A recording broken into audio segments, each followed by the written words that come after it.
Pouvoir vous allonger sur le dos, la tête ici. Cet ostéopathe examine une patiente, non pas dans son cabinet, mais à l'Institut de pratique psychocorporelle qui vient d'ouvrir près de Châteaudun. Un partenariat logique à ses yeux. Ça permet de faire connaître aux gens qui ne connaîtraient pas l'ostéopathie, de pouvoir s'y diriger, on va dire, en toute confiance.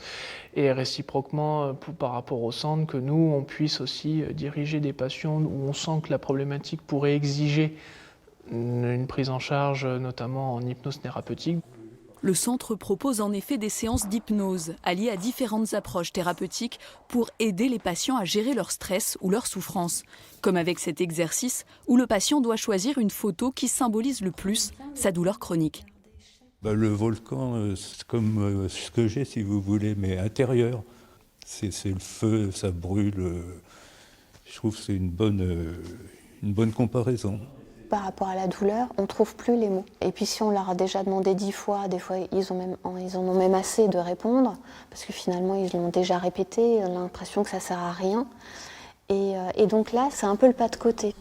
Une fois la parole libérée, le rôle d'Annabelle est de donner aux patients des outils, comme l'auto-hypnose, pour qu'ils sachent eux-mêmes apaiser leur douleur ou leur stress. Quelque chose qui va vous intéresser. Comme si votre regard était fixe et collé.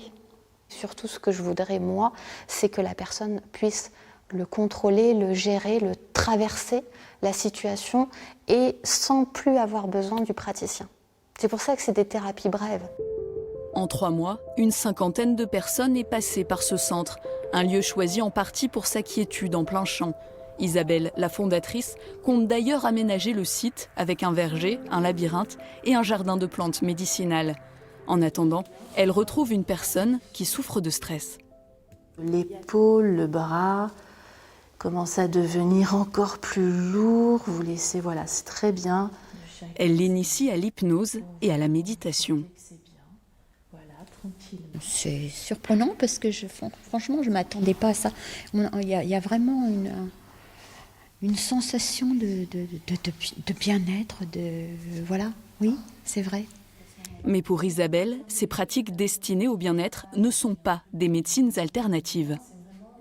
Nous nous définissons dans un mouvement de médecine intégrative, c'est-à-dire que la médecine intégrative, c'est utiliser le meilleur de la médecine conventionnelle, allopathique, et le meilleur des pratiques complémentaires qui sont suffisamment évaluées scientifiquement.